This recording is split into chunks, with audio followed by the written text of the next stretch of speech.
Good afternoon. Thank you for inviting me to this conference. So this will be, I've entitled my talk, wait, so I'm moving forward.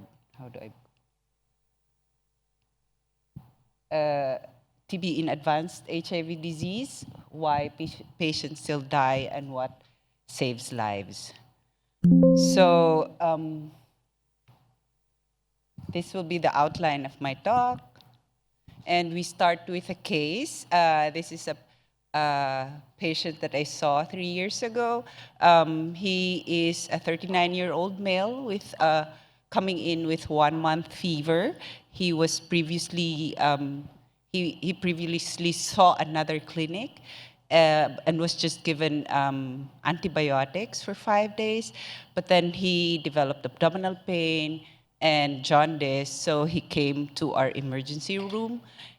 His history includes chronic hepatitis B, prior TB when he was in his early 30s, and MSM, which are evidences of potential misdiagnosis. So his physical exam show an ecteric sclerae, a normal BMI, and the labs showed a positive sputum for MTB with our rifampicin resistance, elevated liver function test, smear negative, twice a positive screening with a CD4 count of 24. The X-ray was normal, but the imaging showed disseminated a potential involvement of the liver, the pancreas, as well as the spine. So the diagnosis was a disseminated rifampicin resistance TB with involvement of the liver, the pancreas, and the bone, in a setting of an advanced HIV disease and a chronic hepatitis B. So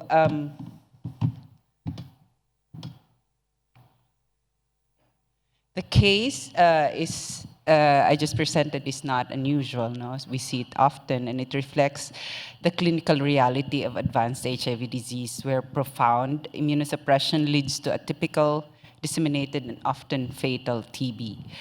So to understand why the patient do poorly, the definition for advanced HIV disease, according to WHO, includes individuals whose CD4 count is below 200, or those with advanced clinical disease within this group. And within this group, patients with CD4 counts below 50 are the most vulnerable. I don't.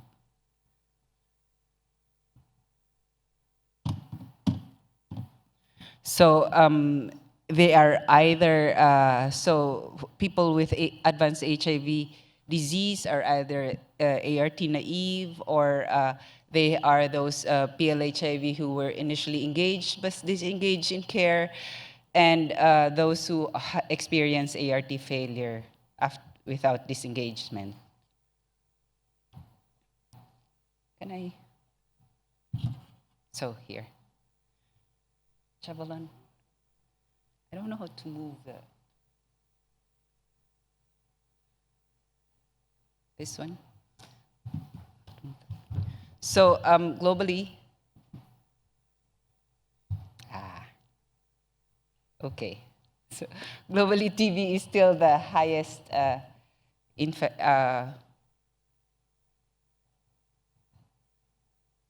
world's leading cause remains the world's leading cause of death from a single infectious disease. So in 2023, the data is still similar for 2024. There were 10.8 million new TB cases and 1.25 million TB deaths amongst people with HIV. Although amongst people with HIV, the mortality has declined, still TB is the leading cause of death and 50% of those with AHD die from TB, and Asia Pacific accounts for 60% of the burden. So this is a priority in our region, no? And Globally and across Asia Pacific, we are seeing a steady decline in new HIV infections and AHD-related deaths. But there's a stark exception in the Philippines where we have seen more than five-fold increase in HIV cases, in new HIV cases, and AHD-related deaths have followed the same upward trajectory as a result.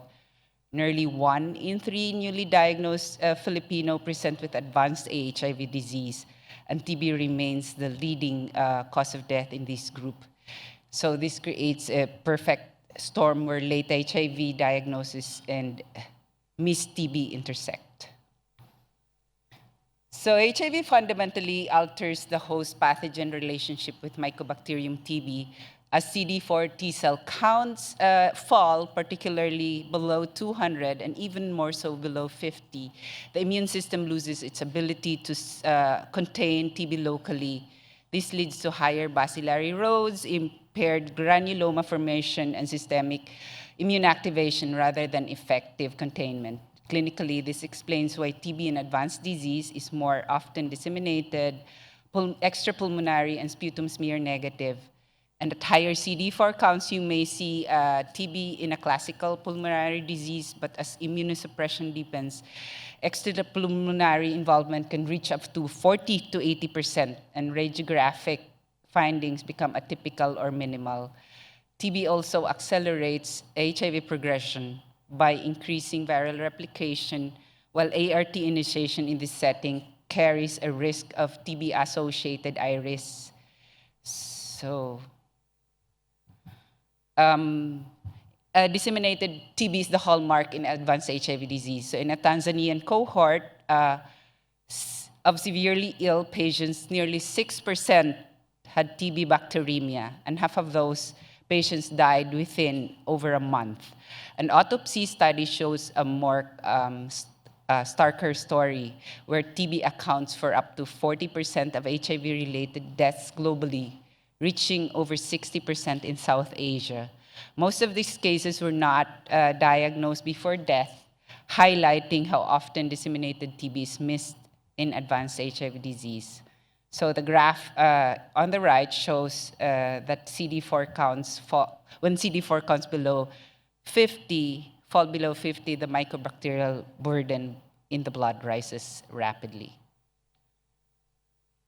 So their diagnosis in advanced HIV for TB is fundamentally difficult, as we all know, because up to half of the patients cannot produce sputum, particularly when CD4 counts are below 100 and pulmonary bacillary load is low. So symptom screening performs poorly, with sensitivity dropping up to 60%, and extrapulmonary TB is very common, but access to tissue diagnosis is often limited. And TB often overlaps with other diseases such as cryptococcosis, septicemia, or lymphoma. So autopsy studies shows multiple concurrent diagnoses in many deaths. The advanced HIV disease used to be managed reactively until the REMSTART trial, which fundamentally changed the approach to AHD. So REMSTART was a cluster randomized trial conducted in urban clinics in Tanzania and Zambia, enrolling ART-naive adults with advanced HIV disease. The intervention was an enhanced AHD package, which includes systematic screening for TB and cryptococcal disease, preemptive treatment, and strengthening adherence support, so compared with a standard of care. So this is an old study published in 2015. So the primary outcome was an all-cause mortality at 12 months, and the survival curves show a clear early mortality benefit in the enhanced care arm, with divergence beginning at 3 to 6 months and persisting through 12 months. So the findings of the study showed a 28% reduction in mortality, with the most of the benefit showing in the first 3 to 6 months after ART initiation. This trial clearly showed that early deaths in AHD are preventable when opportunistic infections are actively sought and treated rather than waited for. So, and the STAMP trial addressed a critical diagnostic blind spot in advanced HIV, which is disseminated and smear negative. This pragmatic randomized trial enrolled hospitalized people with HIV and compared routine care versus a strategy that included urine, lateral flow, lipoarabinomannan testing. So the LAM-based strategy significantly increased the same-day TB treatment initiation and resulted in overall reduction in mortality, with the greatest benefit amongst people with a CD4 count below 100 and severe disease. So this is the first trial that could associate LAM with survival. Although the LAM is not a perfect test, it's a test that will help with early diagnosis of TB amongst people who are severely ill. So the WHO released an AHD package in 2017, and they have updated this in just this year in 2025, which brings all of these together into a structural life-saving approach. It includes rapid TB diagnosis with expert, now it's expert ultra, and LF-LAM, CRAG screening with preemptive fluconazole for those who test positive, cotrimoxazole prophylaxis, and TB preventive treatment, as discussed earlier by Dr. Anjali, when active disease is excluded. Rapid ART initiation is emphasized with appropriate delays only for TB or cryptococcal meningitis. So equally important is adapted adherence, recognizing the fact that people who are very sick needs more support. So we all know this already. ART timing in TB-HIV has been shown in several milestone trials, and for non-TB MTB, ART is started within 2 weeks if CD4 count is less than 50, and within 2 to 8 weeks otherwise. So the trade-off, of course, is high-risk, but survival benefits outweighs high-risk risk. And for TBM, ART is delayed after 4 to 8 weeks, and this is from an early trial published in CID in 2011 that compared early ART versus deferred, which shows no survival benefit for early ART and increased grade 4 adverse events with early ART. So the guideline now for TBM, for TB-HIV generally is to start within 2 to 8 weeks, and TBM to delay treatment until TB therapy is started and patient is clinically stable to reduce CNS iris risk. And immediate ART in TBM is linked to more severe adverse events. So we should defer treatment for 4 to 8 weeks, and some advise 8 to 12 weeks in very severe disease. So treatment outcomes is similar for non-HIV TB, especially for drug-susceptible TB, at an outcome of 95% cure, no? With the standard 6-month treatment. However, management in advanced HIV disease is more complex, with drug-drug interactions, overlapping toxicities, iris, and adherence challenges from pill burden. So while TB regimen is the same, successful outcome depends on careful coordination, close monitoring, and strong adherence support. So as discussed earlier by Anjali, there is an issue with ART and rifamycin-based TB treatment. So there's still the best option, the reliable option is using the standard 600 milligram efavirenz. With dolutegravir, the current guideline is based on the inspiring trial, is to give the dolutegravir twice daily when administered with rifampicin. And however, there's emerging data from the Radiant TB in South Africa showing that dolutegravir OD may be adequate in selected patients on rifampicin, but especially with advanced HIV disease, it's still, the recommendation is still to give 50 milligrams BID. And for PI-based regimen, rifampicin is not used, so it's replaced by rifabutin at a lower dose of 150 milligrams. So in MDR-TB, the absence of rifamycin actually simplifies the ART choices. So new regimens such as the BPAL or bedaquiline, pretomanid, linezolid, or the BPAL-M with moxifloxacin integrates well with contemporary HIV therapy. So bedaquiline has minimal interaction with dolutegravir, while it can slightly increase efavirenz levels, this is not clinically significant. However, linezolid requires close monitoring due to overlapping toxicities, so particularly myelosuppression and peripheral neuropathy. So pretomanid has no known interaction. So another issue with HIV and TB treatment is the overlapping toxicities, which is very common and can drive interruptions in care. So very common is skin rashes, which can come from rifampicin, isoniazid, and pyrazinamide, but also from the old drugs, nevirapine, efavirenz, and abacavir. And GI toxicity overlaps between the first-line TB drugs and PIs. CNS effects are particularly important in cycloserine and efavirenz, which can worsen neuropsychiatric adverse events. And although injectables are not being used in MDR-TB care now because of the demotion of the injectable agents, we still use amikacin for certain cases, so it can the nephrotoxicity can overlap with tenofovir.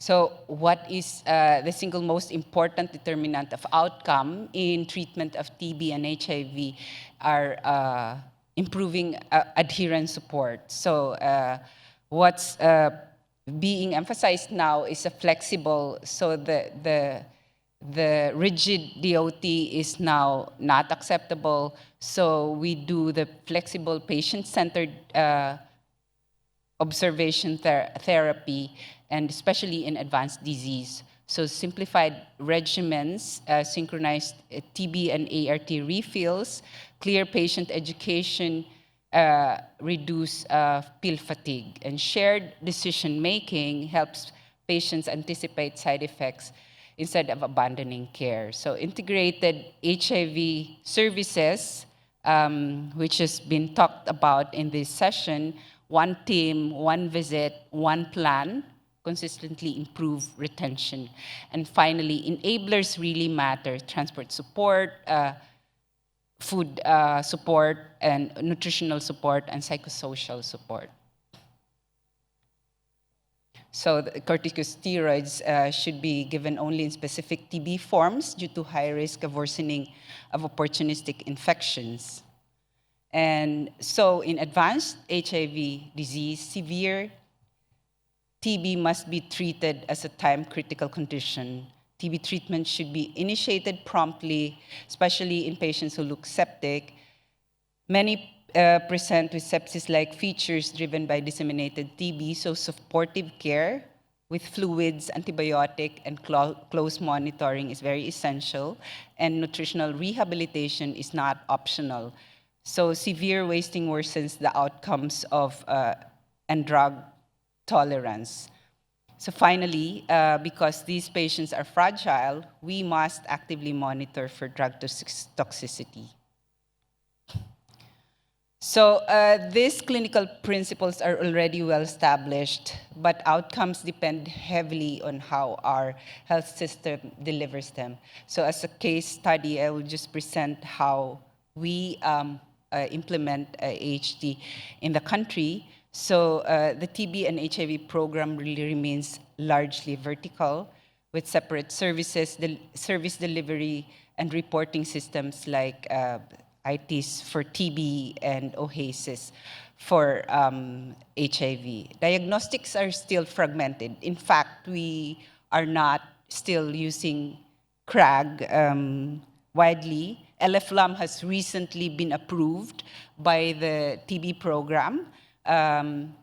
And inpatient AHD care is still weak with no standardized admission bundle or clinical practice guideline. And there's workforce gaps, although task shifting is existing, but they are unevenly implemented. So to close the gaps, the facilities should measure what actually saves lives. No?